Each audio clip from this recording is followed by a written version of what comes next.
Fala pessoal, vamos para mais um vídeo e hoje do dia do estagiário, tá? Como vocês podem perceber, sim, eu não sou a Fernanda, meu cabelo não está mais loiro, eu pintei, por sinal até branco da idade, mas não tem estresse.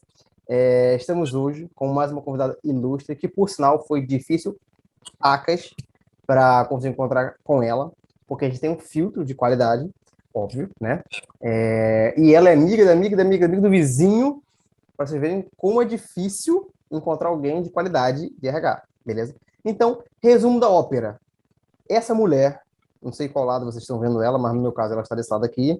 Essa varoa, ela é Master Blaster de RH e contratação. Então, tudo que você precisa saber para quando você fica de frente com um recrutador, aquele cara que você fica com medo, fica tremendo, sua boca fica seca, tá? É ela que vai responder. Então, não se esquece, já dá o like. Se tiver pergunta, pode botar aqui embaixo. E o mais importante, o arroba dela vai estar aqui embaixo. Então, siga, porque é importante ter conhecimento do que você tem que falar, de como você tem que se portar, do que tem que conter em toda a sua vida profissional. Já falei pra cacete. Agora, pra caramba.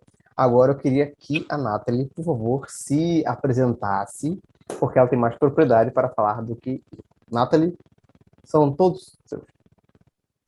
Muito prazer, Rafael. Muito prazer, pessoal. Eu espero conseguir auxiliá-los, ajudá-los nesse objetivo aí de vocês, né, de inserção no mercado de trabalho. Sei como é complexo o início de um estagiário, então quero dar boas dicas para vocês hoje. Eu sou a Nathalie, eu tenho mais de 11 anos dentro do âmbito de RH, trabalho com todos os subsistemas, inclusive recrutamento e seleção.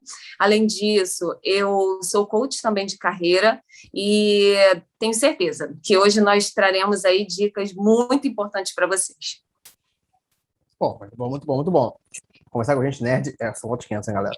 Ah. Vamos lá. A Fernanda, para variar, como vocês conhecem, se amarra numa listinha, então fez uma prova do Enem para a gente responder, tá? Não sei se vocês conseguem ver aqui, mas tem uma penca de coisa aqui. Então, senta uma boa aí. Faz um livro, né? Faz um Vamos livro. lá. Um livro.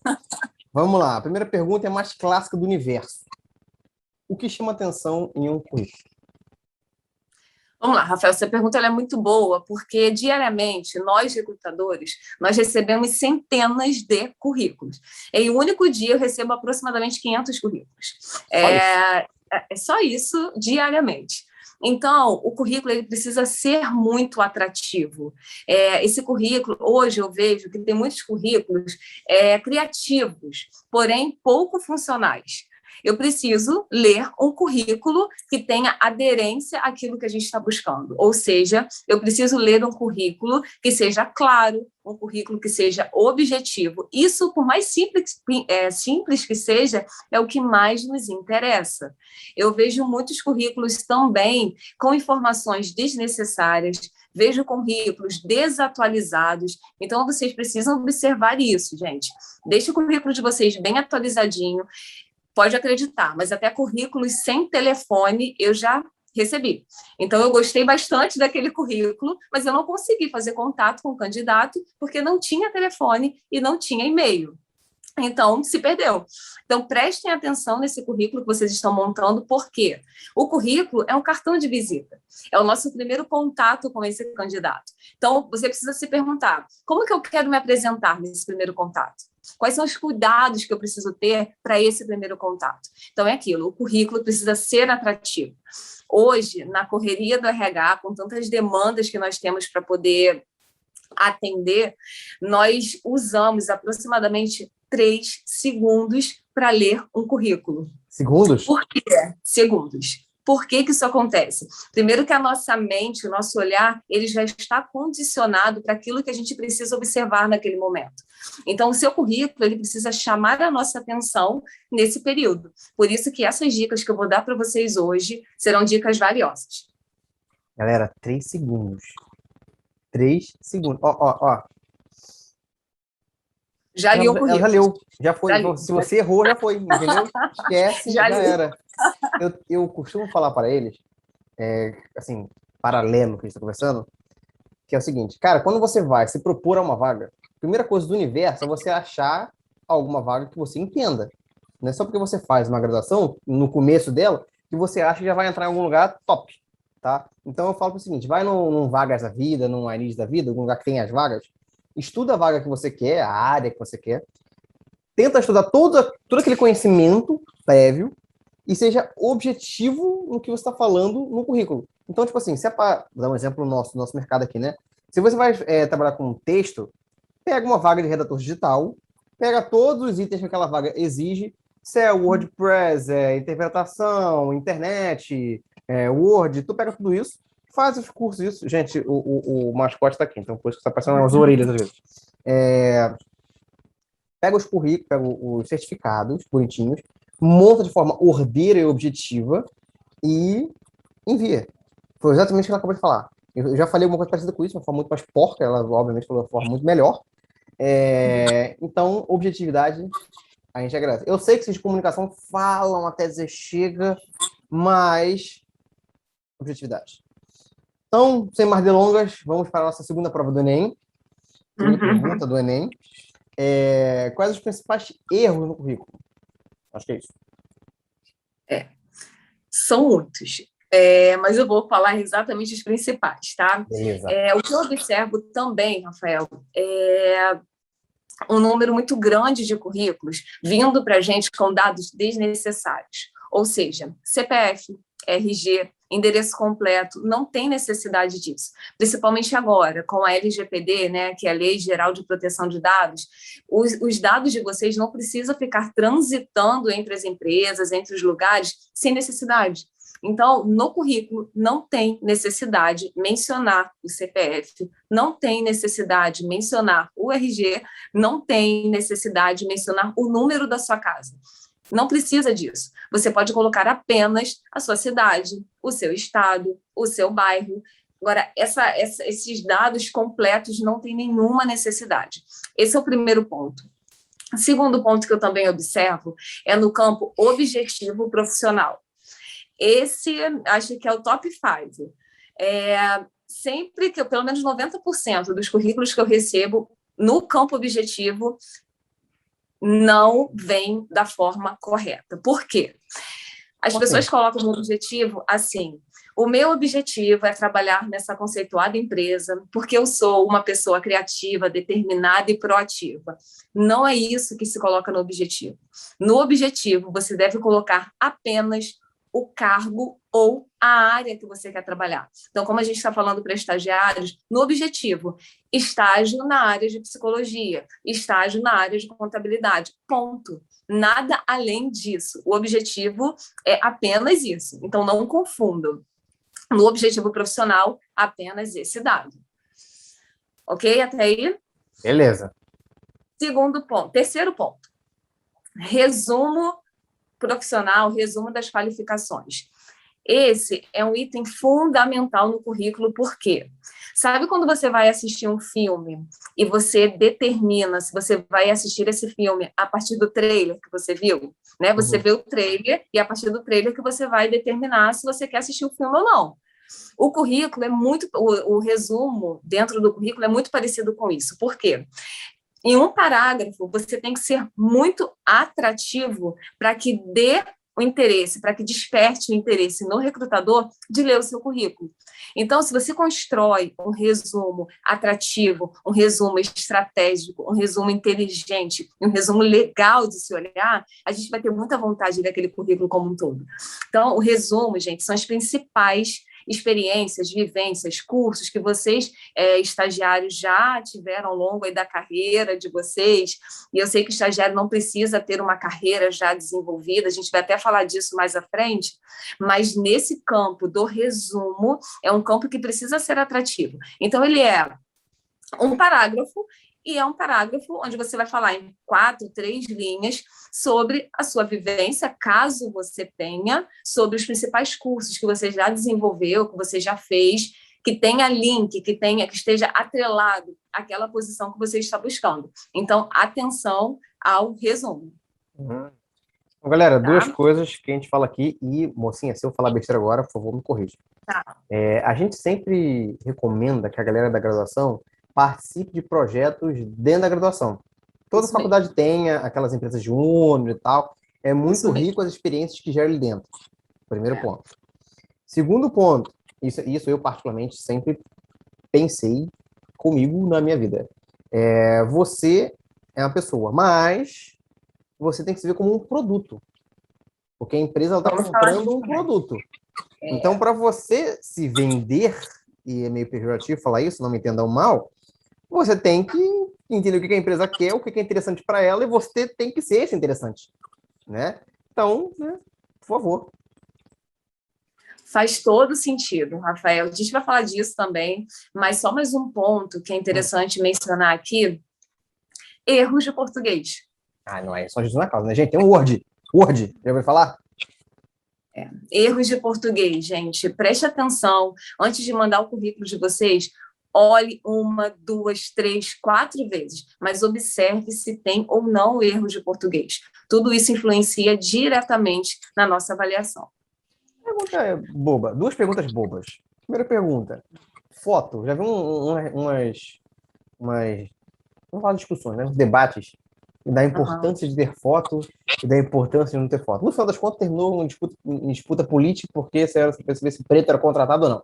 Mas, na prática, faz diferença? Foto não é necessário no currículo. A gente não pode contratar alguém balizado numa foto. A gente precisa contratar balizado na experiência. Então, a foto, né, é o mais coerente. No mínimo, né? Né? Mas a foto não tem nenhuma necessidade, a não ser que o recrutador solicite por alguma demanda, algum motivo específico. Mas, normalmente, a foto não tem necessidade nenhuma de compor o seu currículo. Não há necessidade. Entendi. Uma outra coisa, pergunta boba também. Quando o cara vai escrever o currículo dele, há necessidade de usar aquele vocábulo um tanto mais rebuscado que os avós dele falavam lá em 1920, ou pode ser simplesmente prático? O currículo precisa ser simples. Simples. Ele deve ser simples, ele deve ser claro, ele deve ser objetivo.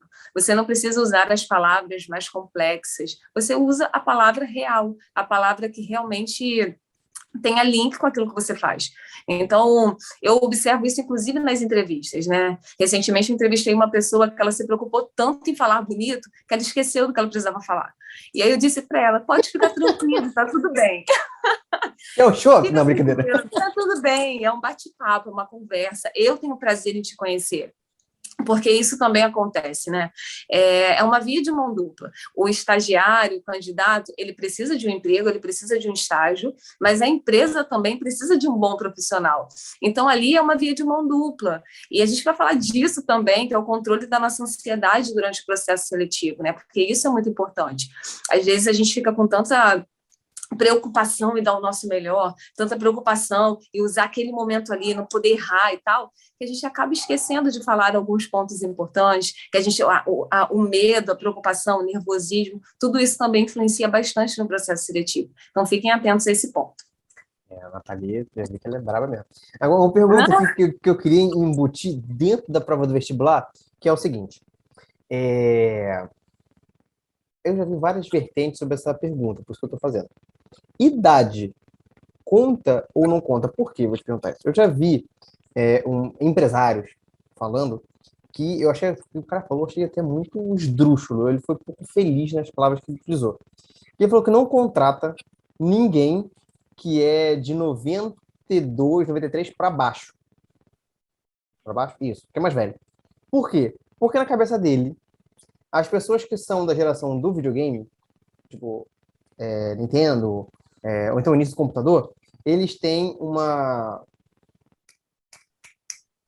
forma de resolver problema mais rápido. Ele pergunta menos as coisas. Ele mesmo vai atrás da solução antes de chegar até o chefe dele. Né? Ele falou que tem um termo lá, são milênios, essas coisas assim que eu não sei direito o que é.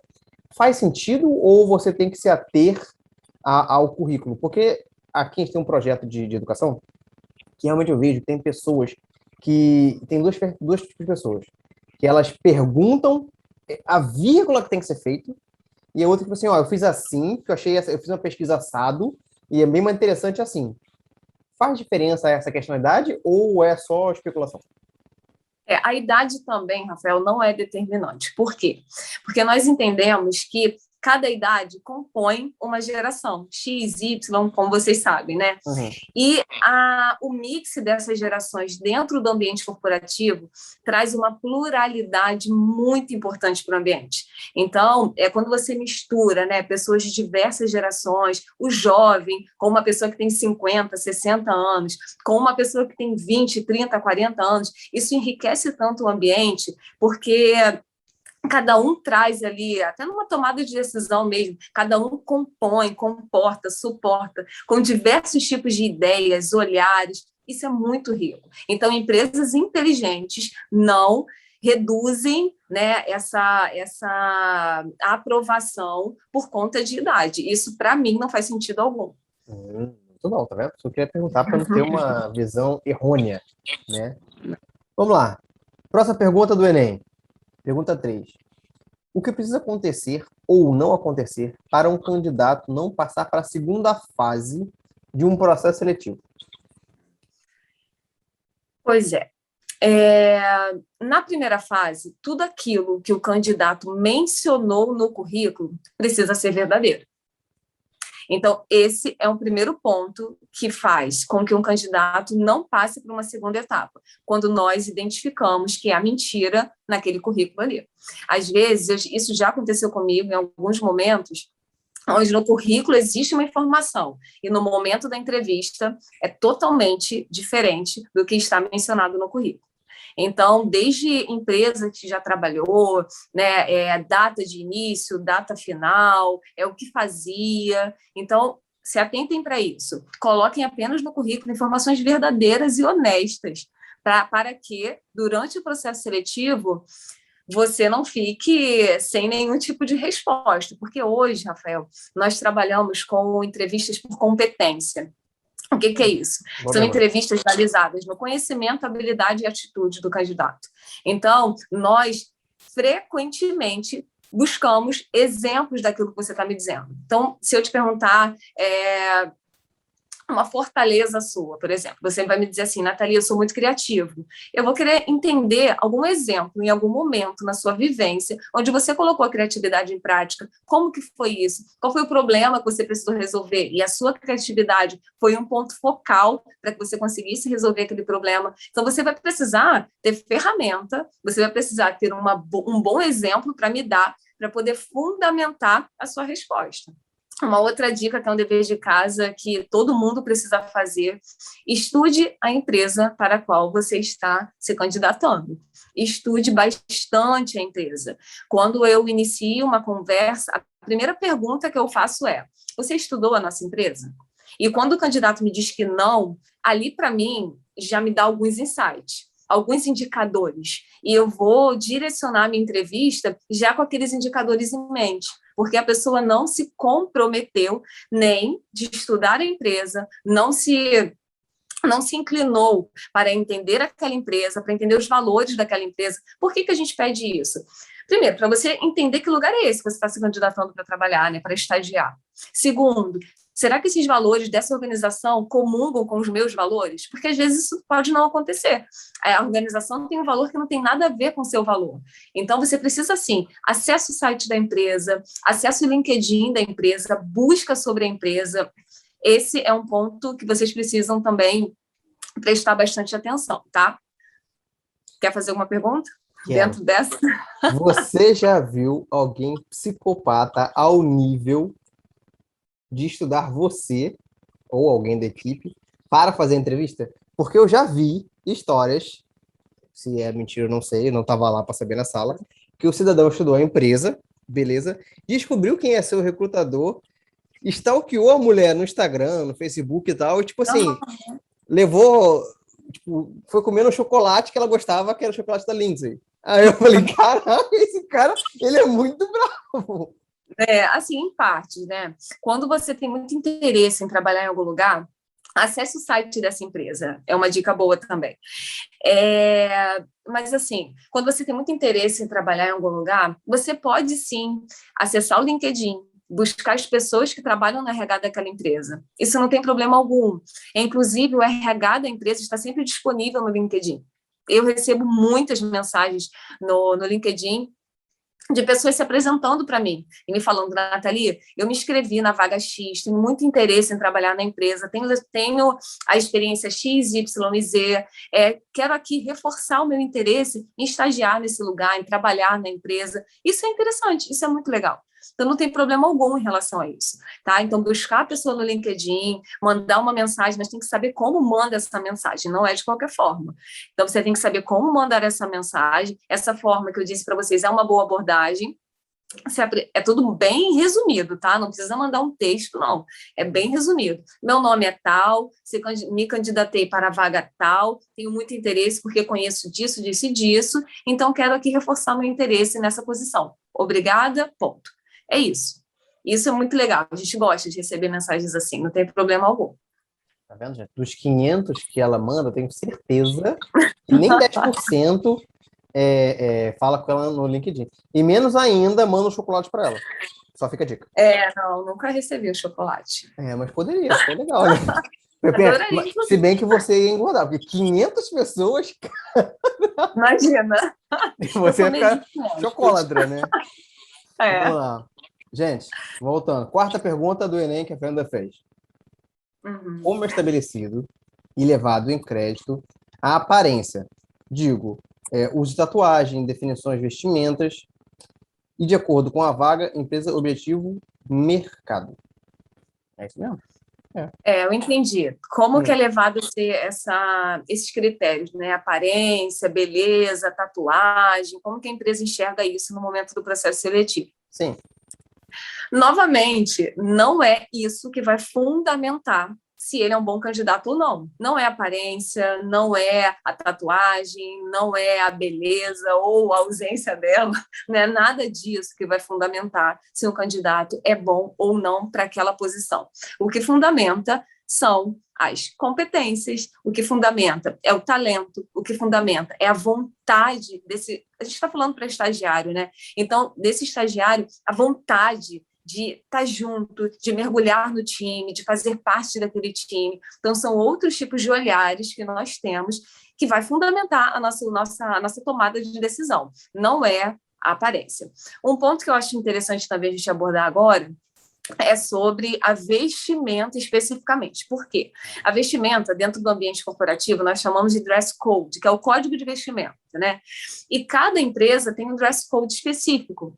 Então, por exemplo, nós vemos aí algumas empresas que o dress code ele é totalmente informal, ou seja, o candidato ou funcionário vai trabalhar de bermuda, tem muitas empresas assim, vai trabalhar de bermuda, vai trabalhar de blusa, vai trabalhar de chinelo.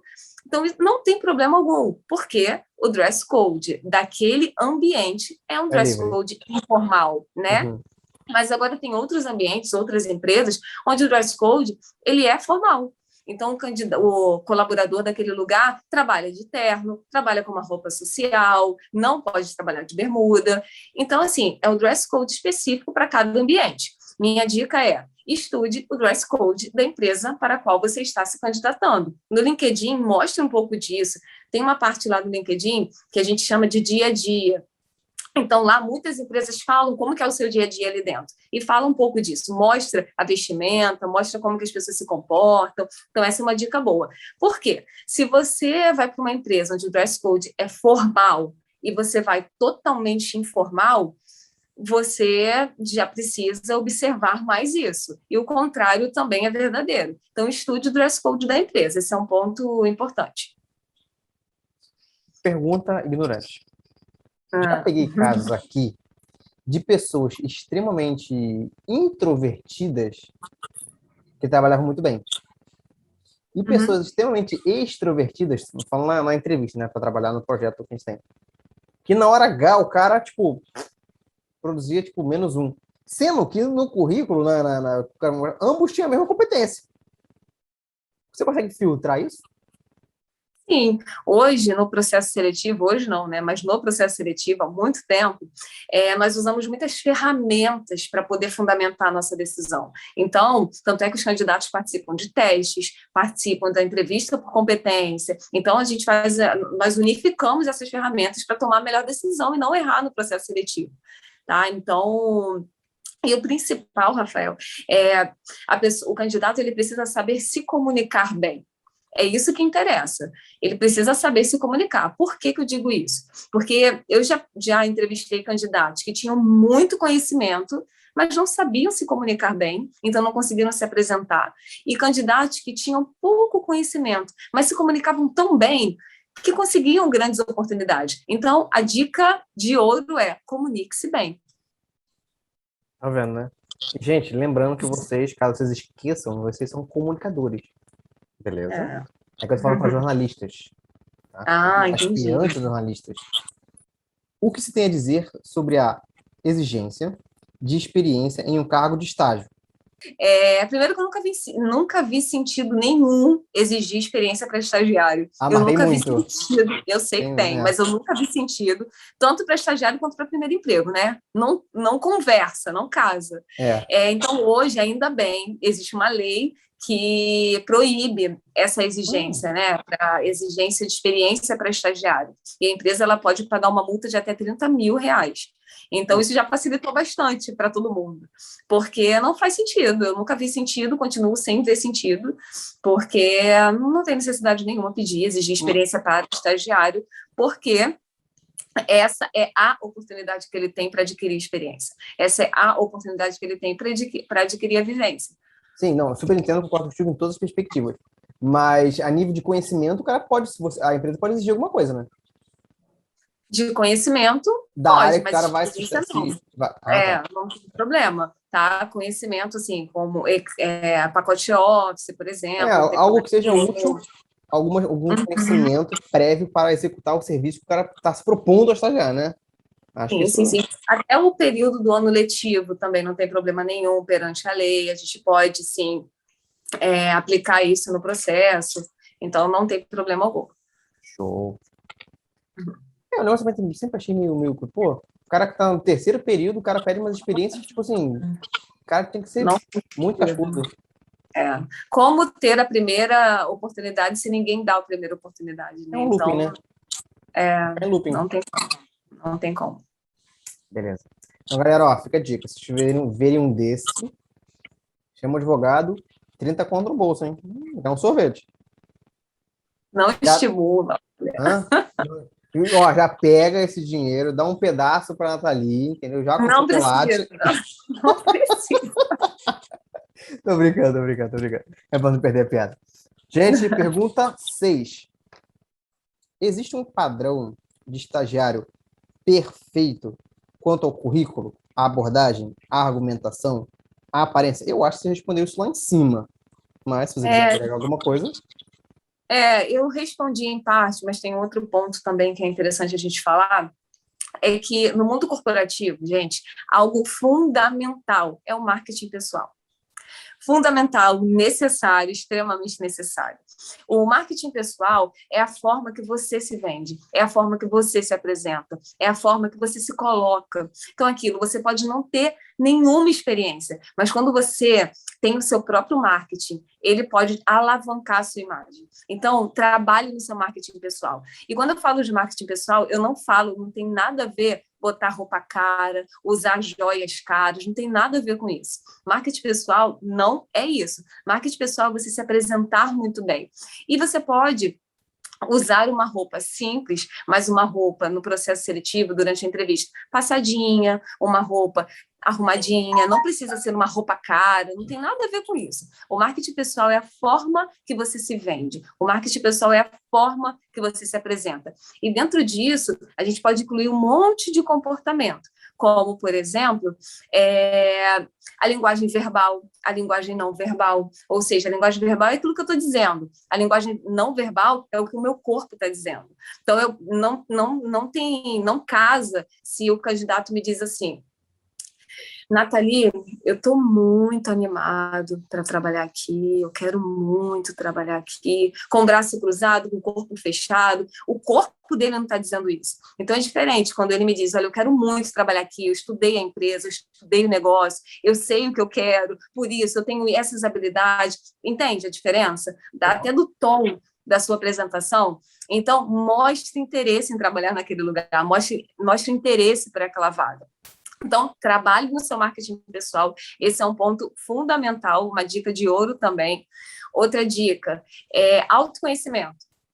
Você nunca vai conseguir falar daquilo que você não conhece na sua vida. Então, se conheça para você conseguir falar de você.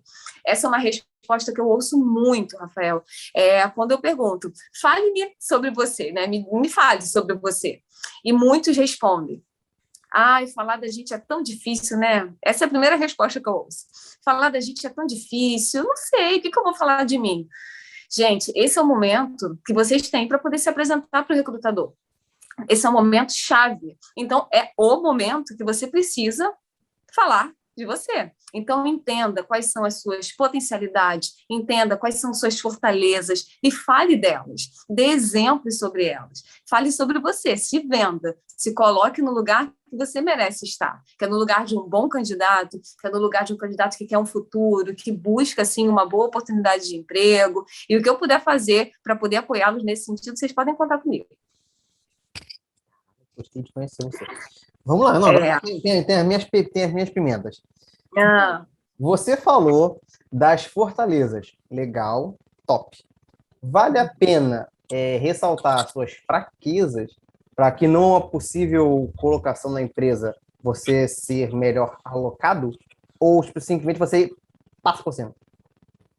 O candidato passando ou não por cima, como você está dizendo, o próprio recrutador vai buscar entender. Porque ninguém é perfeito, né? Então, a gente precisa entender quais são os gaps de cada um. E, principalmente, entender como que cada um trabalha com esses gaps, o que cada um tem feito para poder minimizar esses gaps. Então, a ideia é essa, entender quais são os pontos de melhoria, né? Onde você precisa evoluir e entender o que você tem feito, como você lida com isso, é bem isso. Porque é aquilo, ninguém é perfeito, nem o recrutador que está entrevistando é um ser perfeito. Então, o que a gente quer entender é como que você trabalha com as suas fragilidades. Bacana. Agora, ou seja, se o candidato não fala sobre isso, o recrutador vai perguntar em algum momento. Boa. Uma última perguntinha das minhas. É levado em consideração de forma significativa as mídias sociais do profissional? Por quê? O quê? As mídias sociais do candidato. Por que eu falo isso? É muito comum, eu vi aqui na Jota, pessoas que querem cargos grandes, que não conseguem se despontar intelectualmente para aquilo, e não conseguem nem mostrar para o mundo, digamos assim, né, a sua qualidade. Vou dar um exemplo. O cara fala que é ultra mega big esforçado, faz curso toda hora, sei lá o que e tal, mas se tu vai na timeline do cara, o cara ou é um obeso ou é um alcoólatra. Ou então a menina é uma modelo, só tira foto selfie, ou procura alguma coisa. Existe alguma vantagem se o cara tiver meio que um Instagram corporativo, não corporativo, mas um Instagram profissional, onde ele fale do meio que ele estuda, no meio que ele atua, no meio que ele entende? Isso é visto com bons olhos ou não faz sentido nenhum? Gente, assim, rede social é vida pessoal, né? A rede que a gente olha e que traz muito material para a gente, que é a ferramenta que nós observamos com muita cautela, é o LinkedIn. Então, no LinkedIn, essa pessoa precisa, sim, mencionar os cursos que faz, precisa, sim, mencionar as vivências na área. É o LinkedIn que é a rede corporativa, vamos dizer assim, onde o recrutador coloca o seu olhar muito firme, muito forte. Exatamente. Então, o LinkedIn precisa, sim, ser um bom... Ser...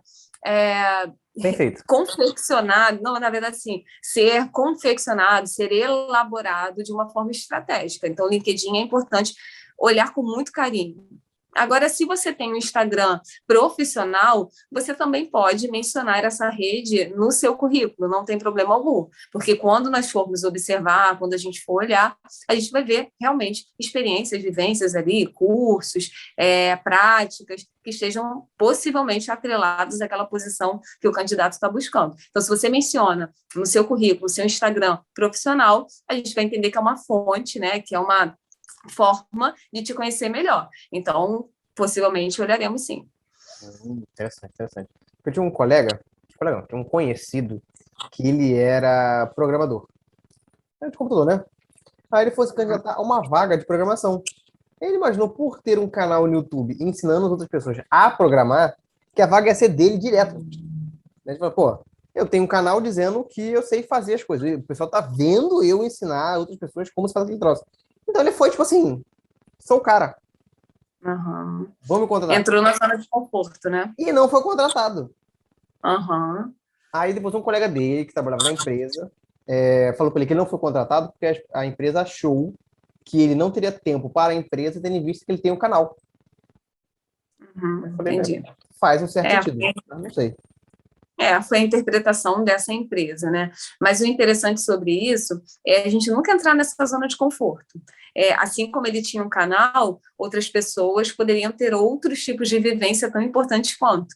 Né? Então, quando você vai para algum processo seletivo já acreditando que você pode falar o que você quiser de qualquer forma, não precisa dar o seu melhor, onde você já entra numa zona de conforto, aquilo pode te prejudicar, em vez de te ajudar. Então, o momento do processo seletivo é o momento de dar o seu melhor, é o momento de se apresentar da melhor maneira, é o momento de se controlar, responder o que o recrutador está perguntando, trazer os seus melhores exemplos, mostrar o que você busca, sabe, mostrar suas projeções profissionais, evidenciar o que você já fez.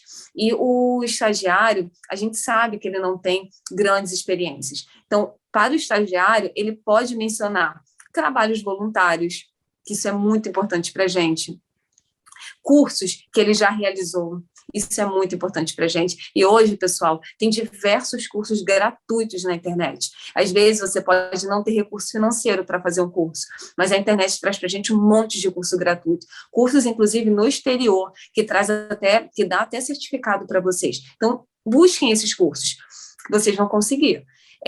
Então, assim, fale sobre trabalhos voluntários, fale sobre os cursos que vocês já realizaram. Se vocês já tiveram alguma atividade, mesmo que não tenha sido de carteira assinada, não tem problema nenhum, fale também sobre elas, porque tudo isso vai enriquecendo o portfólio de vocês.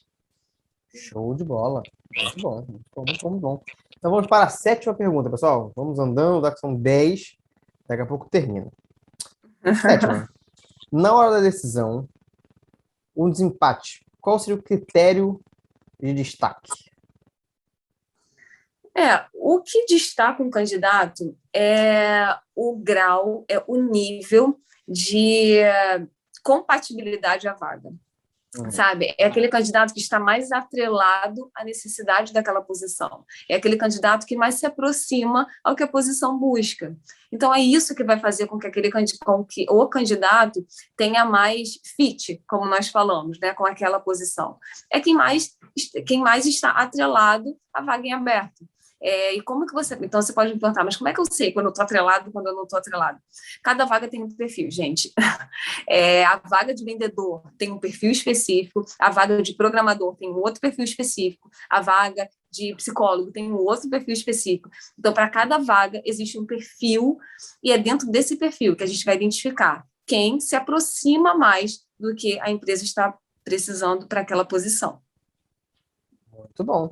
Muito bom. Aí, por isso que é legal, Rafael, porque, assim, tem pessoas que eu vejo que são reprovadas, né, no processo seletivo e ficam tão tristes. Poxa, será que eu não sou um bom profissional? Será que eu não sou um bom estagiário? Será que eu não sou uma boa pessoa? Não tem nada a ver com isso. Tenho certeza que você é um bom profissional, que você é uma pessoa digna, que merece um bom emprego, mas não tem nada a ver com isso. É simplesmente o perfil certo e a pessoa certa no lugar certo, fazendo a coisa certa. É isso. Esse é um bom processo seletivo. A pessoa certa no lugar certo. E aí, você pode ter um excelente perfil para uma outra oportunidade, e não para essa, talvez, que você buscou e que não foi aprovado nesse momento. Isso é legal também. Por quê? Às vezes, o candidato pode não ser aprovado naquele momento, mas o currículo dele fica num banco de talentos e, em um outro momento, ele pode ser aprovado. Isso já aconteceu diversas vezes comigo. Eu tinha uma única vaga e tinha 3 candidatos excelentes. E aí nós escolhemos um candidato e aquelas 2 outras entraram em outro momento. Por quê? Naquele ali já tinha um candidato dentro dos pré-requisitos, né? E aí essas outras entraram em outro momento. Ou seja, existe um tempo certo também para isso acontecer, a pessoa certa no lugar certo. Então, não fiquem frustrados, usem cada oportunidade como uma grande experiência. Cada não que vocês recebem, né? Que é muito normal também no processo seletivo, o não, use esse não como potência para te fazer subir, para poder te alavancar, para poder te fazer estudar mais, para poder te fazer se conhecer mais. Então, o não é o fim do mundo. O não é só um próximo passo para algo que está por vir, é uma boa oportunidade que vai chegar na sua carreira. Ela faz coach. Não, eu gosto muito, acho muito top. De verdade. 8. Como profissional de seleção para um primeiro contato do aluno com o mercado, o que você aconselha a começar a trabalhar, estudar, praticar desde o início da graduação? Você entendeu sua pergunta? Não entendi. Primeira vez que eu Entendi. leio. Você entendeu? Eu entendi. Legal. Quais são as dicas, né, que nós damos para um profissional que está começando agora, mas no sentido, o que ele precisa estudar, o que ele precisa praticar, o que ele precisa ler?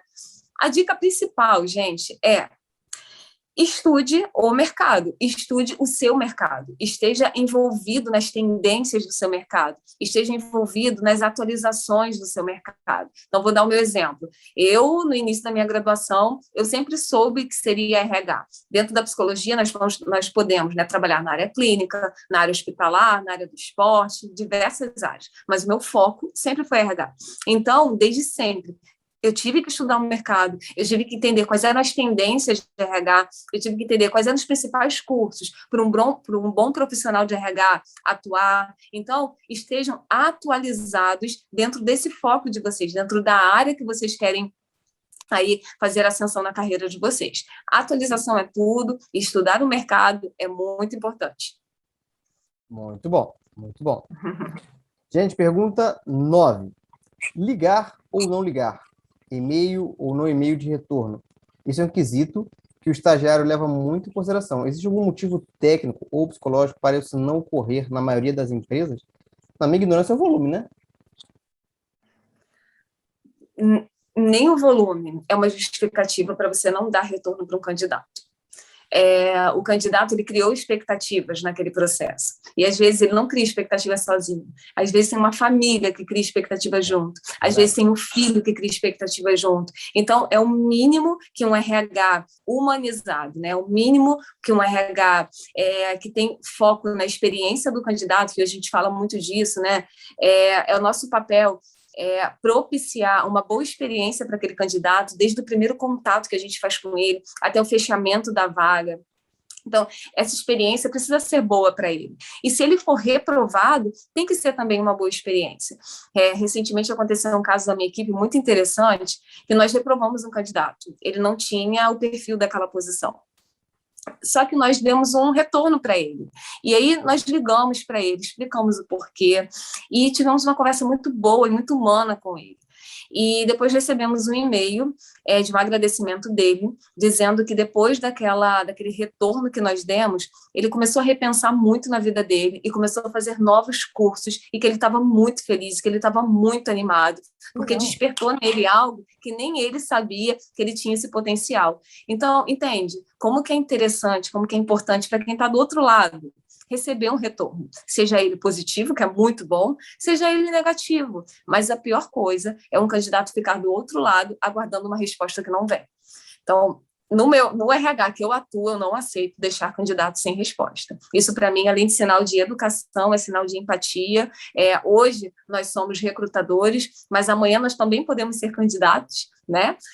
Então, a gente precisa colocar isso sempre como uma premissa, e é o que eu coloco na minha equipe. Linda sua resposta.